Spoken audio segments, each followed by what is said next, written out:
Assalamualaikum, salam sejahtera, dan salam sehat untuk kita semua. Halo guys, saya Erwin, kembali lagi di channel YouTube saya.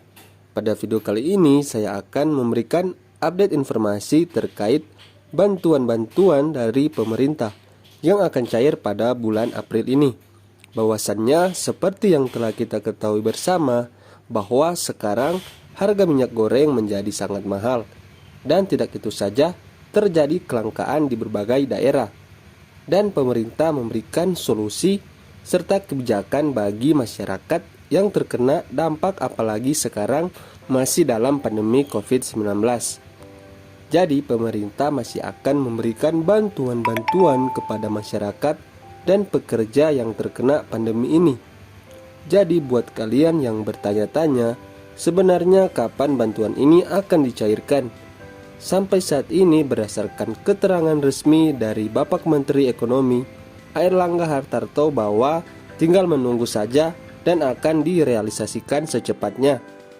Semoga info ini bisa bermanfaat buat kalian dan jangan di skip-skip supaya tidak terjadi gagal paham dalam menyerap informasi. Sebelum itu, alangkah baiknya jika kalian rasa video ini bermanfaat, mari kita berteman terlebih dahulu. Dan saya minta dukungannya dengan cara subscribe channel ini dan nyalakan lonceng notifikasi. Jadi tanpa berlama-lama lagi, langsung saja kita ke videonya. Warahmatullahi wabarakatuh. Alhamdulillahirobbilalamin. Teman-teman di seluruh tanah air, mudah-mudahan kita semua selalu ada dalam kesehatan dan lindungan Allah Subhanahu wa taala. Amin. Baik teman-teman, untuk informasi saat ini kita sambil mengisi waktu untuk menunggu informasi resmi dari Kemnaker ataupun BPJS Ketenagakerjaan. Ada informasi ya harus kita ketahui bahwa ada 5 tahapan sampai dicairkannya BSU 2022. Memang jika data sudah diverifikasi berarti data kamu diterima BPJS Ketenagakerjaan. Ada 5 tahapan pencairan yang akan dilalui sebelum BSU 1 juta rupiah 2022 sampai di rekening para pekerja yang memenuhi kriteria yang ditentukan. Ada tahapan dalam pencairan BSU atau BLT BPJS Ketenagakerjaan. Tahapan demi tahapan ini harus dilewati lebih dahulu. Mengapa harus melewati tahapan-tahapan? Disebabkan karena fungsi dari tahapan pencairan BSU agar dalam prosesnya terkendali dan merata. Nah, sampai mana tahapan yang telah dilalui? Agar lebih jelas, simak tahapan pencairan bantuan subsidi upah berikut ini. Tahap pertama adalah pendaftaran atau pengajuan data untuk calon penerima bantuan subsidi upah atau BSU. Siapapun yang punya hak untuk menjadi penerima bantuan adalah para peserta aktif BPJS Ketenagakerjaan. Kemudian tahap yang kedua adalah verifikasi data. Proses selanjutnya adalah verifikasi. Itu ya setelah pendaftaran atau kita telah mengajukan data yang dibutuhkan. Jika data kamu ajukan sudah komplit, akan diverifikasi dan divalidasi sesuai dengan kriteria dan persyaratan yang berlaku. Kemudian tahapan yang ketiga adalah informasi ke Kemnaker. Ketika sudah diverifikasi artinya data akan diterima BPJS Ketenagakerjaan. Nah, proses selanjutnya adalah BPJS Ketenagakerjaan akan menyampaikan data tersebut kepada Kementerian Ketenagakerjaan atau Kemnaker. Proses keempat, proses penyaluran. Proses yang keempat ini proses penyaluran. Setelah Kemnaker menerima data-data penerima, tahapan pencairan dana mulai dilakukan dengan disalurkannya ke bank penyalur resmi, ke bank penerima bantuan ya.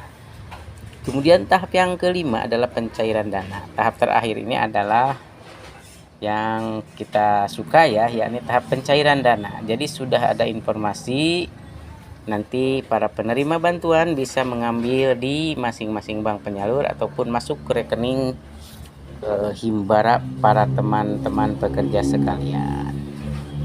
Baik ya, BSU diprioritaskan memang untuk pekerja yang belum pernah menerima program bansos lainnya seperti program Kartu Prakerja, program Keluarga Harapan PKH, dan BPUM yaitu Banpres Produktif Usaha Mikro. Baik teman-teman, itulah informasi seputar 5 tahapan pencairan BSU 2022 yang sampai saat ini belum ada informasi resmi ya, balik dari BPJS Ketenagakerjaan ataupun Kemnaker.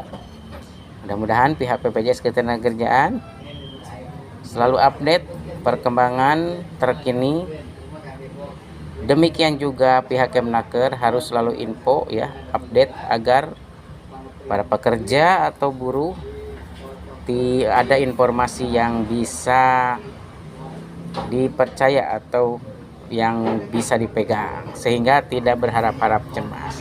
Demikian sarannya ya untuk Kemnaker dan BPJS Ketenagakerjaan agar selalu proaktif dan memberikan informasi-informasi kepada para pekerja ataupun buruh ataupun anggota BPJS Ketenagakerjaan sampai di mana proses tahapan pencairan BSU-nya sehingga bisa melalui laman resminya ataupun Instagram ataupun Facebook, Twitter, dan media sosial lainnya. Terima kasih.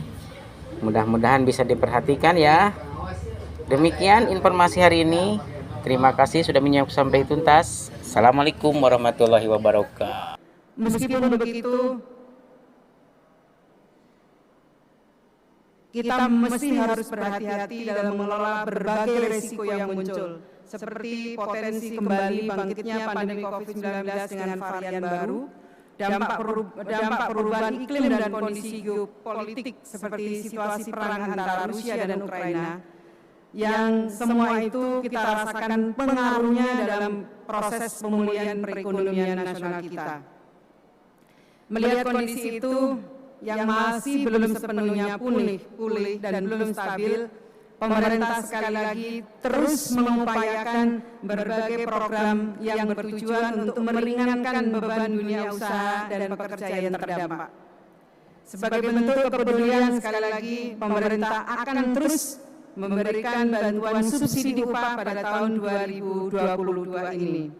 Pemerintah telah mengalokasikan anggaran sebesar 8,8 triliun yang mungkin karena pertambahan jumlah peserta BPJS Ketenagakerjaan bisa saja jumlah 8,8 triliun ini akan meningkat kurang lebih 14,4 triliun. Ini menunjukkan bahwa sekali lagi pemerintah sangat mengerti dengan kondisi para pekerja atau buruh di Indonesia. Saat ini kami telah mempersiapkan instrumen kebijakan pelaksanaan BSU tahun 2022. Saya menyampaikan ini karena banyak teman-teman pekerja yang menanyakan kapan bantuan subsidi upah itu akan kembali diberikan oleh pemerintah. Saat ini kami sedang mempersiapkan instrumen kebijakan pelaksanaan BSU tahun 2022 dan kami ingin memastikan bahwa program subsidi upah ini dapat dijalankan secara tepat, akurat, dan akuntabel.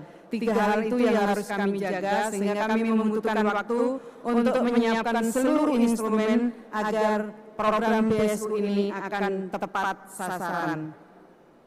Bapak Ibu hadirin sekalian yang saya hormati, seperti yang telah kita ketahui bersama, selain beban berkurangnya pendapatan dan meningkatnya pengeluaran yang dialami oleh dunia usaha dan pekerja, selama pandemi ini juga terjadi peningkatan PHK yang dialami oleh berbagai sektor. Oleh karena itu, sebagai bentuk kepedulian pemerintah kepada pekerja yang terdampak oleh PHK, saat ini sudah ada program jaminan sosial baru, yaitu jaminan kehilangan pekerjaan. Yang baru saja kita saksikan tadi adalah 2 di antara penerima program JKP dari Provinsi Jawa Timur. Pemerintah telah menggulirkan program JKP yang diperuntukkan bagi pekerja.